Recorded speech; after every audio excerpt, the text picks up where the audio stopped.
को भी नौकरी किसी भी पद पर मिलती है। हमारे फार्मासिस्ट चंबल में 52 साल 53 साल वो एज रिलैक्सेशन ऑलरेडी सबको पूछा नहीं जा रहा कौन कितने साल का है। तो ये सब लोग बहुत बड़ी उपलब्धि है। ऐसा कहीं नहीं होता है पूरे भारत में एक क्वालिफिकेशन में आता है कि सबको नौकरी। इसी के साथ ऐसी समस्याएं जटिल होती जा रही है। एक बहुत बड़ा मुद्दा आ रहा है पुरानी पेंशन। तो साथियों एक मैं प्रयास और कर रहा हूं। अब मेरा काम है प्रयास करना, समय आएगा मैं कहूंगा भी। वेतन विसंगत से लेके पुरानी पेंशन तक का इंतजाम का एक रणनीति, एक नीति मैंने बनाई है जो मैंने दिमाग से सोचा है। रजत जी बैठे हैं हमारे साथ, लोग बड़ी बड़ी बातें लंबे लंबे भाषण देते हैं। काम क्या हुआ है मैं इसके बारे में कहूंगा नहीं, क्योंकि इसका जिम्मेदार मैं भी। मैंने एक हाईकोर्ट में रिट की है जिसमें आर्डर हो चुका है।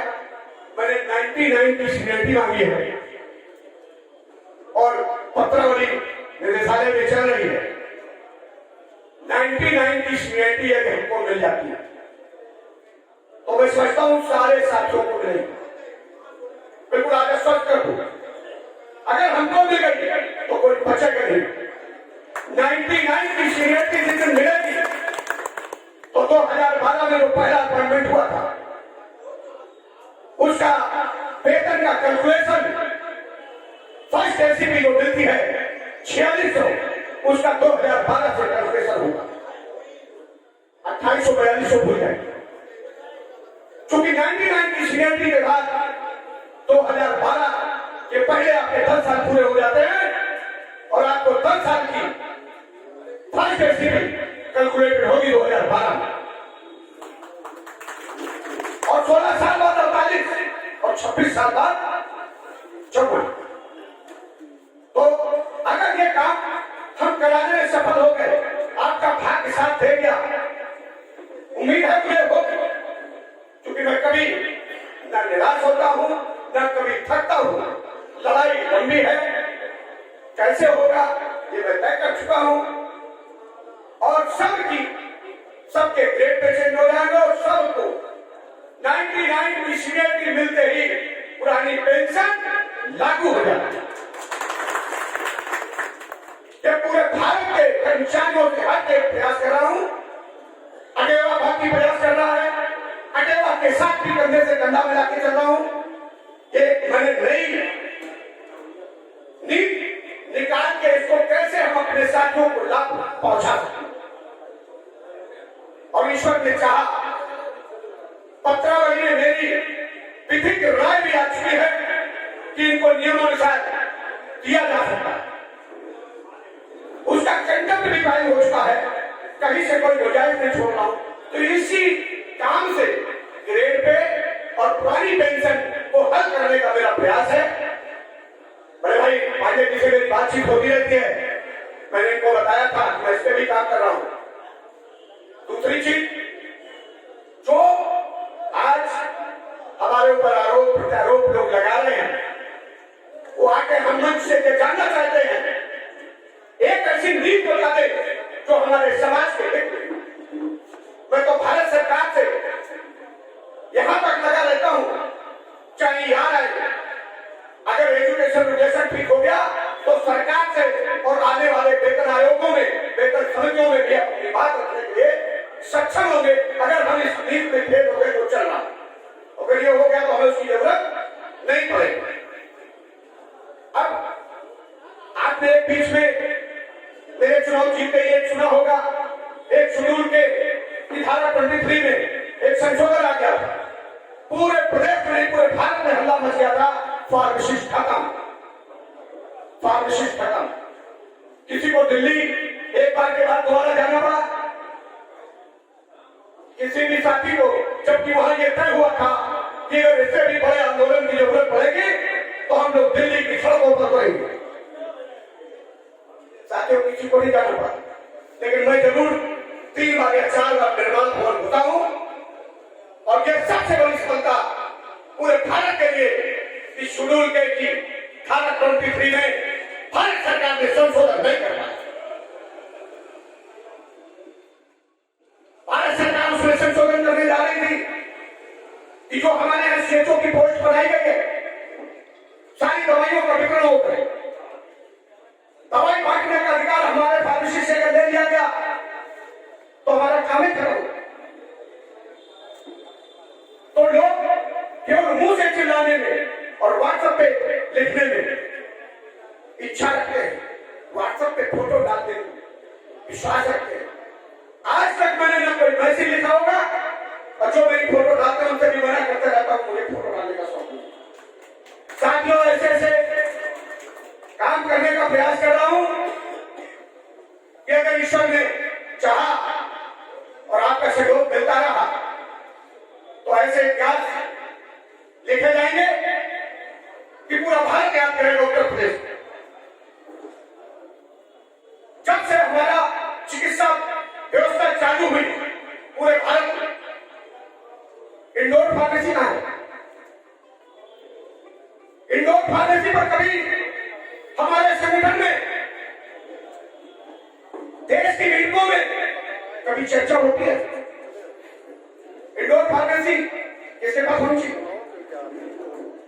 पीएचडी क्या है? डॉक्टर ने इतनी बड़ी पर्ची में दवाई का नाम लिख देता है तो उसी को हम प्रिस्क्रिप्शन मानते हैं, और पीएचडी पर इंजेक्टेबल लिखा जाता है, मेडिकल लिखा जाता है, वो प्रिस्क्रिप्शन नहीं है। उस पर दवाई स्टाफ नर्स को देने का अधिकार है। ये कभी बातें सामने रखी गई। 6 महीने की सजा, 1000 रुपया जुर्माना अथवा दोनों है अगर उत्तर प्रदेश फार्मेसी काउंसिल में रजिस्टर्ड फार्मासिस्ट के अलावा ये काम किसी दूसरे व्यक्ति के द्वारा किया जाता है। हम इसको नहीं लागू करा पाए। आज भी भारत सरकार ऐसे काम करती चली आती है, डाक प्रोग्राम लाती है, लिप्रोसी लाती है, एलसीडी क्लिनिक लाती है, दवाई कौन बांट रहा है? कहीं स्टाफ नर्स, कहीं नॉन फार्मासिस्ट। पूरे भारत में डाक का प्रोग्राम चल रहा है। मेरे बलरामपुर जैसे हॉस्पिटल में विदाउट फार्मासिस्ट ट्यूबरक्लोसिस दवाई कर रही है। क्यों कर रही है? हमने कभी इस पर चिंतन मंथन किया, और जब मैं काम करने चलता हूं तो हमारे साथी हमारी टांग साथ से भरने में चाहिए, नहीं तुम्हारा साथ नहीं देंगे, आंदोलन नहीं करेंगे। बताइए ये कैसे संभव है? मैं निरंतर ये प्रयास करता हूं, मैं किसी अधिकारी कमरे में कहीं नहीं जाता हूं, क्योंकि मेरी आदत है, मेरा काम है, हर अधिकारी से मेरी लड़ाई होगी, मैं उससे दोस्ती करूंगा फिर उससे लड़ नहीं पाऊंगा। तो साथियों, ये इतने गंभीर मुद्दे जिन पर हमें चिंतन और मंथन करने की जरूरत है, और पूरे प्रदेश के एक एक फार्मासिस्ट इस पे काम करने की आवश्यकता है। दूसरी चीज, अभी हमारे बड़े भाई डीके सिंह जी ने कहा वरिष्ठता सूची आप लोगों की नहीं बन पाई। 2 जून 2019 को जो मैंने बैठक की थी, अपने चुनाव के बाद पहली बैठक, मैंने उसमें 17 सूत्रीय एजेंडा रखा था। 17 सूत्रीय एजेंडे में वरिष्ठता सूची का भी था।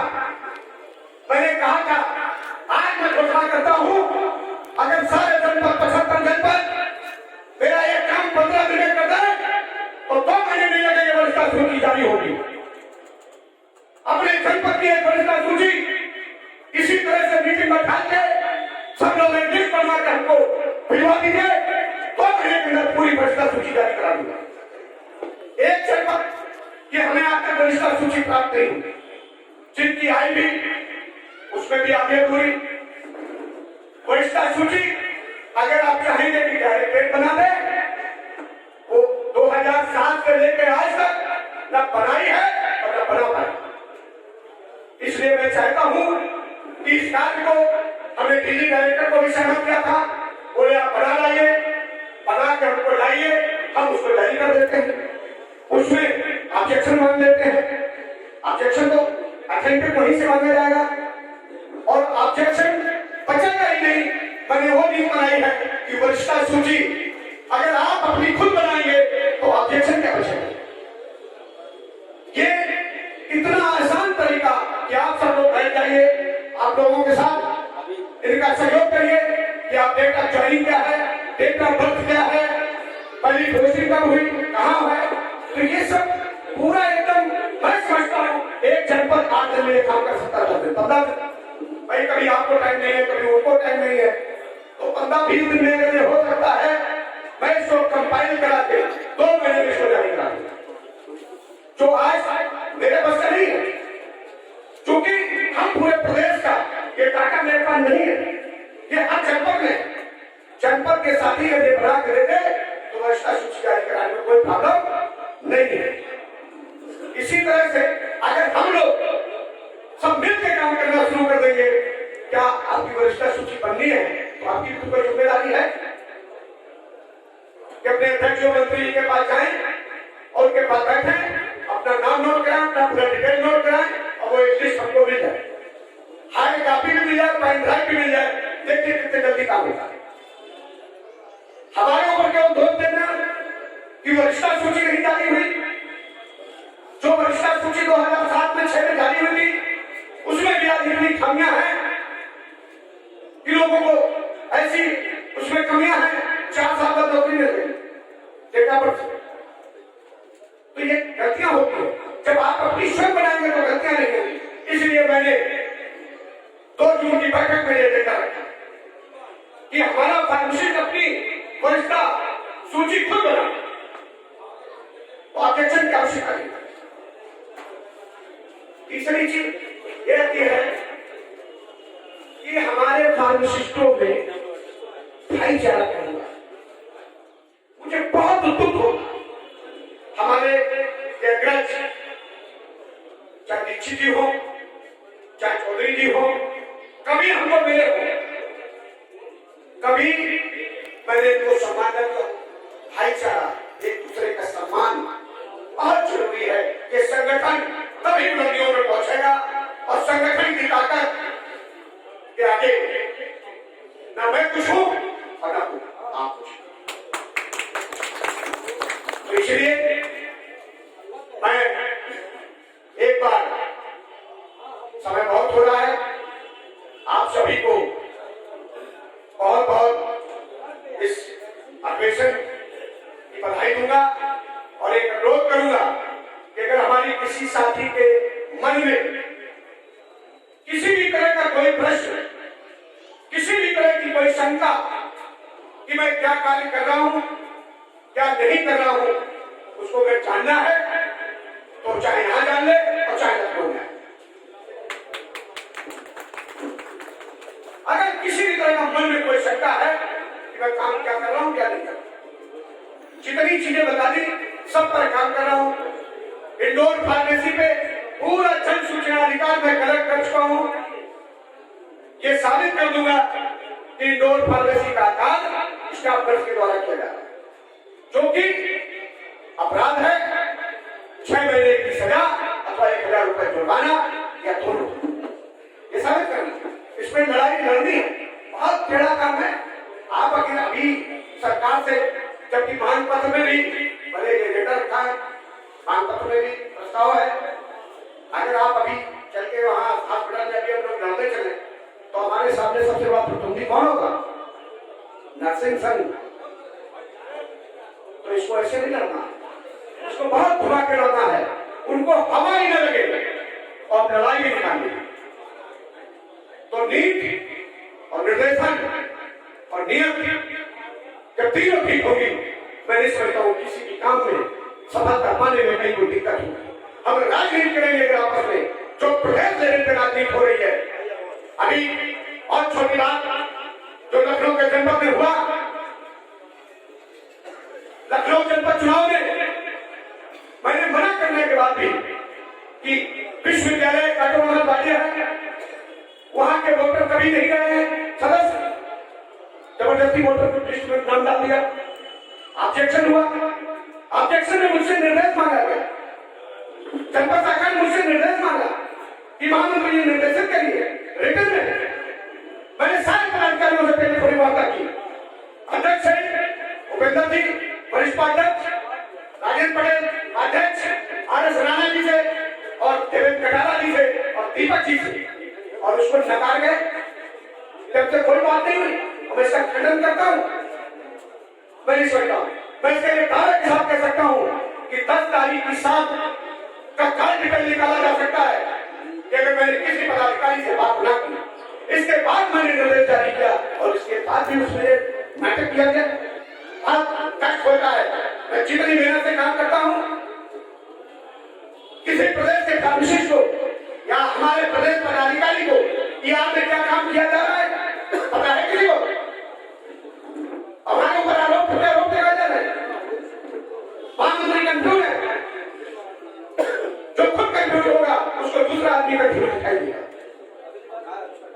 तो साथियों, हम तो केवल ऐसे लोग बैठे हैं जिनकी प्रेरणा लेकर काम करते रहते हैं। दीक्षित जी बैठे हैं, हमारे एसएससी बहुत बैठे हैं, ये कहते हैं काम करते रहो, पीछे देखो मत।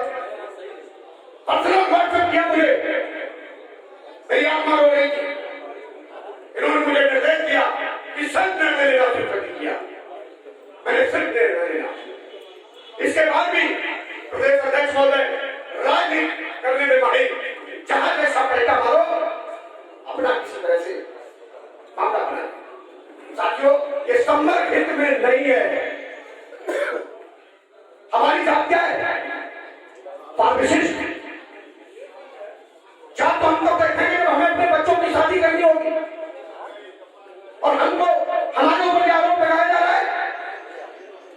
इतने लोगों के यहां बैठे हैं, एक आदमी ये बता दे 99 से मैंने जब लड़ना शुरू किया और आप लोगों को सुप्रीम कोर्ट तक लड़ाया, एक आदमी को मैंने ये कहा है, सोचा है कि इसका ना हो इसका हो जाए।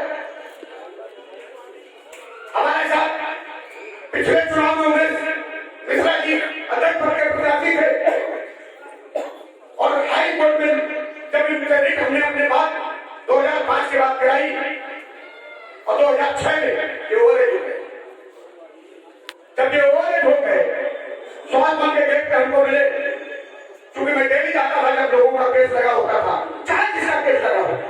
मैंने कभी ये नहीं छोड़ा है कि आज कोई मेरा भाई किसी परिस्थिति में, किसी अभिलेख के चक्कर में कहीं से डिमोलाइज हुए, डेली गया हूं तो हमसे कहने लगे बॉस मेरा तो काम खत्म हो गया। हमने क्यों, क्या हो गया?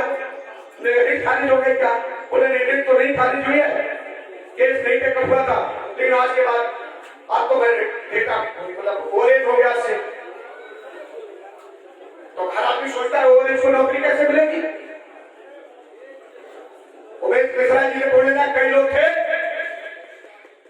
मैंने कहा था अगर कमल सचान जिंदा है तो उमेश मिश्रा जी नौकरी दिला के रहूंगा, और आज नौकरी बात कंपनी में कर रहे हैं। ऐसे निर्णायक काम करने का प्रयास करता हूं। कैसे हुआ? ऐसे कालिया ने बहस से बना किया था, सबको मालूम होगा। ऐसे कालिया ने कहा मैं बहस नहीं करूंगा इससे, ये आपका रूल कुछ कहता है और आप कुछ कह रहे हैं। Year wise batch wise merit किसी रूल में नहीं है, सही है, आउट ऑफ रूल ऑर्डर हुआ है। आपके रूल में 1980 रूल 15(2) कहता है, उसके कहता है कि जितने भी आवेदन आएंगे उसकी फुल मेरिट बनेगी और उसके आधार पर परमिट हो गया। Year wise batch wise merit कहीं रूल में प्रावधानित नहीं है। इसके बाद सुप्रीम कोर्ट से आप कैसे जीत के आए हैं ये मालूम है? शोभा दीक्षित ने जब 4 घंटे बहस की थी, सुनील राय जो रायबरेली में जिला मंत्री है, उन्होंने हमको फोन किया, बॉस केस गया 1980 15(2) लागू होगा। मैं कहा अच्छा, क्या हुआ? बोले शोभा दीक्षित स्टेट काउंसिल थी यूपी की, 4 घंटे कंटिन्यू बहस की और मामला हाथ से निकलता देख सब सारे साथी हमारे रोने लगे। मैंने कहा हमको फैक्स नंबर दीजिए और मैं कल के जिता दूंगा। आज से मांगे लोग क्या कह रहे हैं? मैंने कहा हमको फैक्स कर लो, लीडर फैक्स बैठिए। 97 का शोभा दीक्षित आर्डर लखनऊ बेंच का, मैंने जिसमें फैक्स किया, सुबह वो शाम को ही वकील साहब को दिया गया और सवेरे कोर्ट में पुटअप किया गया। शोभा दीक्षित बहस करने से बैठ गए और लोगों अगर होंगे वहां कुछ लोग और पीठ ठोकनी चाहिए, आप लोग जीत गए। कब कहां क्या बात करना है कि आपको बाखूबी आना चाहिए। और आज मैंने 99 से लड़ना शुरू किया। 2005 में मुझे नौकरी मिली 6 साल, आपका विज्ञापन हुआ 2007 में और supreme court, single bench, double bench, supreme court 3 साल में पूरी लड़ाई। इतना भी शार्ट कभी निर्णय होता है सुप्रीम कोर्ट, 3 साल में पूरी लड़ाई और 12 में अपॉइंटमेंट चालू है। अपॉइंटमेंट नहीं हो रहा तभी सुप्रीम कोर्ट क्या है। हरीश कुमार द्विवेदी जानते हैं लोग, हरीश कुमार द्विवेदी को जानते हैं। हरीश कुमार द्विवेदी से मैंने जाके दिल्ली में कंटेम्प्ट कराया, यहां लोग कंटेम्प्ट कर रहे थे। हमने कहा भी हमने आर्डर सुप्रीम कोर्ट का और कंप्लायंस कराएगा है। जब सुप्रीम कोर्ट में कंटेम्प्ट हुआ तुरंत उस पर कार्रवाई हो गई और मैं उसको पूरा एक साथ कराने का प्रयास कर रहा था, लेकिन लोग ये चाह रहे थे कि 500 पद है हमारा हो जाने दीजिए। सुप्रीम कोर्ट के आर्डर के बाद जितने लोगों का 6000 का एक साथ अपॉइंटमेंट सरकार को करना पड़ता, चाहे नए पदों का सृजन करती और चाहे कुछ करती, एक साथ अपॉइंटमेंट में ये करवाता। लेकिन हमारे साथी टुकड़ों में बढ़ते चले गए। आज से मानता 500 पद बहुत हमारा हो जाने दीजिए, फिर टाइम लड़ाइए। आपको याद होगा पहला ऑर्डर हुआ था जब प्रदीप कांत साहब के यहाँ से ओनली फॉर प्लांट, जब ऐसे कालिया को समझाया तो ओनली फॉर प्लांट अगर 168 का ही नियुक्ति दी जाएगी, बाकी को 2002-2003 से दी जाएगी। साथियों, सेम बेनिफिट की रिट प्रदीप कांत ने सेम देखा क्या करप्शन बेनिफिट नहीं कर। वो मैंने जो हाई कोर्ट ने दाग लगाया 168 के बाद, वो मैंने कैसे खोला, खुलवाने का प्रयास किया, किसी को पता नहीं है। इलाहाबाद बेंच में जाकर चीफ जस्टिस कोर्ट में मैंने रिट कराई। इतना बड़ा आर्डर आया था, इतना बड़ा आर्डर कि रिट का सेम बेनिफिट को नहीं किया जाता। आसिफ अली जी हमको लाए, बोले सरकार इसका कोई रास्ता मेरे ऊपर साथ भी करा, क्योंकि भाई उनकी भी बहुत मेहनत की लोग। एक रिट में 500 लोगों का सेम बेनिफिट लाइन लग गई। सरकार की ये मजबूरी बनी थी, जब 6000-5000 ऑर्डर हो गया, ये करें तो क्या करें, तो सबको नौकरी देंगे, तब सरकार सुप्रीम कोर्ट गई। फिर सरकार इस मूड में आ चुकी थी कि 168 का कंप्लायंस करके इस रास्ते को यहाँ खत्म।